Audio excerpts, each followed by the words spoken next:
Nathalie Marquet n'a pas laissé passer les critiques de Jacques Legros.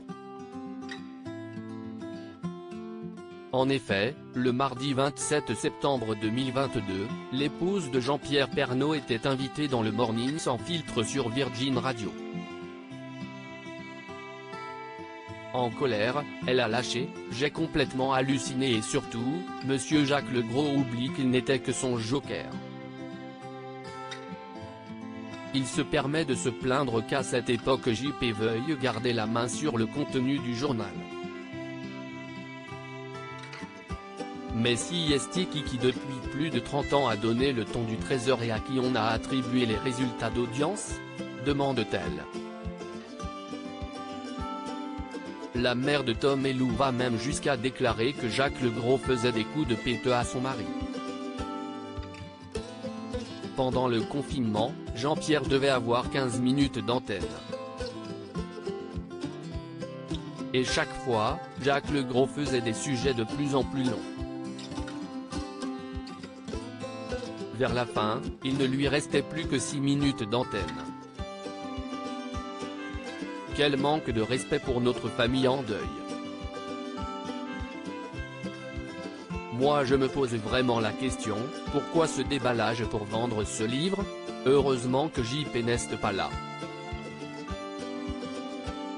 Et franchement il vaut mieux, car on aurait eu un choc, confie-t-elle avant de poursuivre. Je lui ai envoyé un message à monsieur Jacques Legros et il n'a même pas eu la délicatesse de me répondre.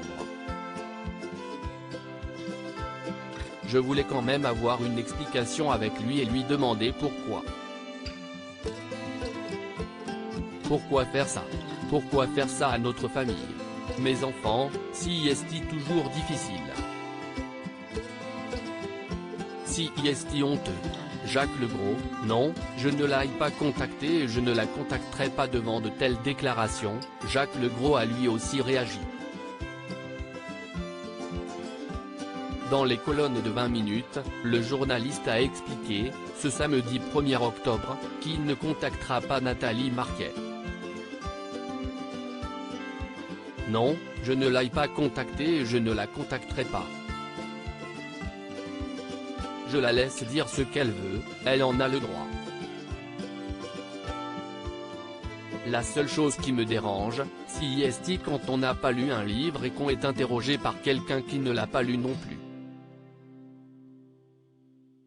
Voilà qui est dit. Nathalie Marquet en colère contre Jacques Legros. Ce qui a provoqué la colère de Nathalie Marquet, ce sont les révélations faites par Jacques Legros, dans son livre Derrière l'écran, 40 ans au cœur des médias.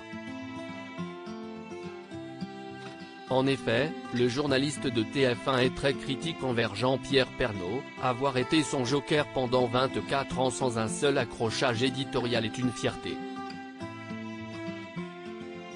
Mais je sais que l'envie de commenter mon journal le démangeait. Il ne s'adressait jamais à moi en direct. Les rédacteurs en chef ont toujours su ménager les susceptibilités. Sauf une fois. En effet, alors que Jean-Pierre Pernaut combattait la maladie, les équipes de TF1 avaient décidé de l'installer chez lui.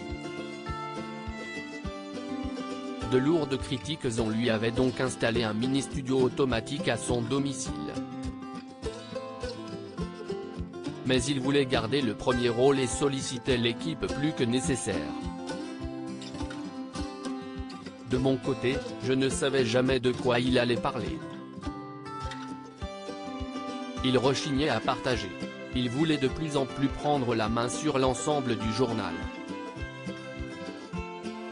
Je commençais à bouillir intérieurement, jusqu'au jour où j'ai éclaté, rassemblé mes affaires et repris le chemin du parking et de ma voiture, confie-t-il avant de poursuivre, puisqu'il voulait faire le journal à ma place, qu'il vienne le faire.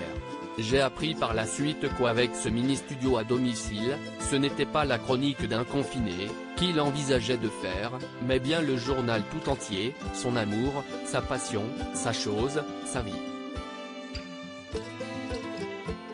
Je suis revenu, bien sûr. À propos de l'auteur lus ces derniers articles.